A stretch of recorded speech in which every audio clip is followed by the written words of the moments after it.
3 for 6 from 3. The Clippers 18 of 39 from 3 as a team. Clippers up 20 after 3. And it just wasn't Denver's night as the Clippers took it to him. Leonard putting the moves on Jamal Murray. 21 points, 11 boards for Leonard. Nikola Jokic with a triple-double, 23, 13, and 13, but not nearly enough. Clippers win it 117 to 83, and LA up 2-1 in the series now. I thought our physicality wasn't good enough. I didn't think on either end. I thought they screened us all over the floor on the offensive end, and then on the defensive end, they got into us. They pushed us off our spots, and we didn't respond well to it. So we have to understand on Saturday it's going to be just as physical. Meet the game.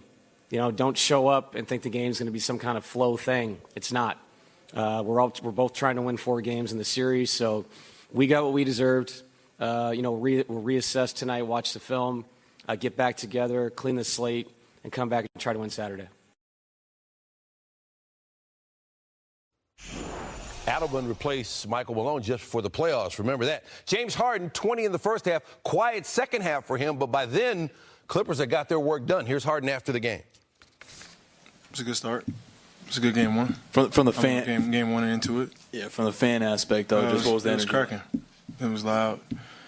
It was just how we expected it to be. You know what I mean? I think that's one of the reasons why we jumped out to a huge lead.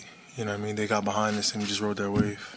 I feel like you kind of made it a point of emphasis to be aggressive early. Was that something you were thinking about coming into this game that you felt this team needed? That's always.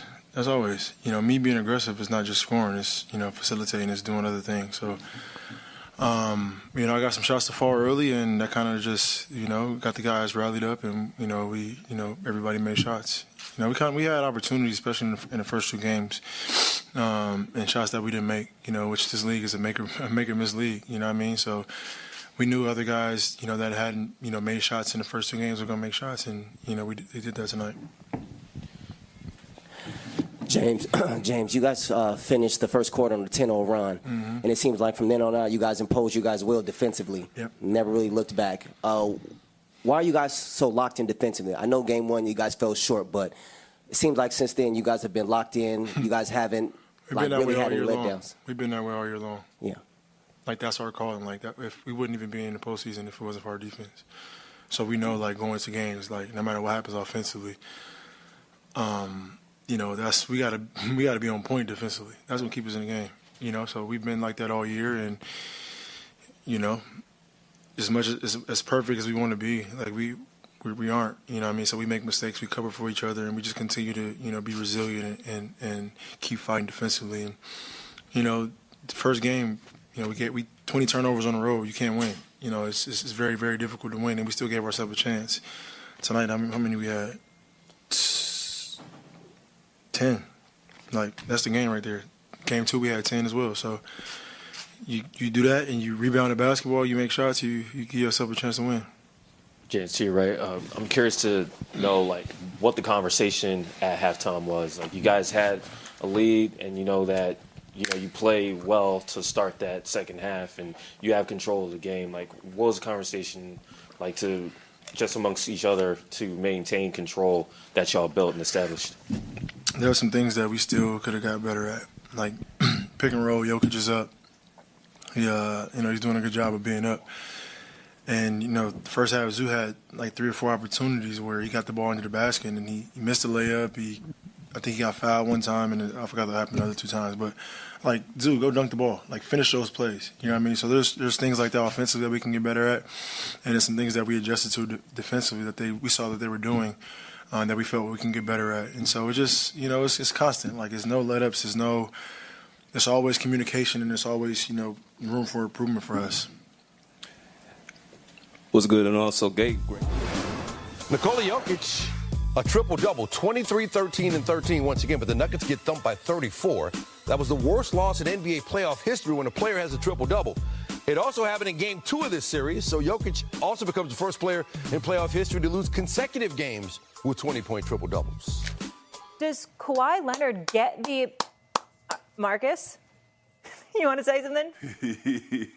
Yeah. Oh, he already know what I'm going to say. He already know what I'm going to say. And listen, I'm not even surprised. I was a teammate with Kawhi for 4 years, and every time we were in the playoff and he was healthy, he was putting on magical performances. Like I said, when Stephen A. laughed and went crazy and started running around over there in the studio, Kawhi Leonard is the guy. He has put teams on his back when they needed the most. If he's available, he is the guy, and he's going to continue to play well because I don't even see him slowing down, to be honest. What happens is when you're his teammate and you're not neutral and you're a bit biased, of course you're James Harden, you will say what you would say, and you're Marcus Morris, and you will clap the way that you did. No, I was Marcus, his teammate. Hold on. You was his teammate. You were his teammate. That's right. Marcus, James Harden, let me speak to both of you directly and all you Kawhi Leonard lovers out there. You have to quote people accurately. When James Harden talks about all the hate, he's right about that. James Harden wasn't wrong with what he said. But you got to contextualize it properly. Anybody who watches basketball knows how sensational Kawhi Leonard is. But that's where the hate comes in because of the lack of availability spanning years. He came into these playoffs having missed 15 of the Clippers' last 19 playoff games. We know what Kawhi Leonard is when he's available. We saw him win a Finals MVP when he was in San Antonio. We saw him win another Finals MVP when he was in Toronto. Who has ever questioned the greatness of Kawhi Leonard once he's been on the basketball court? That answer is no one. What we lamented was the fact that he was always injured. Now, Marcus and James Harden, you're absolutely right as teammates. Guess what?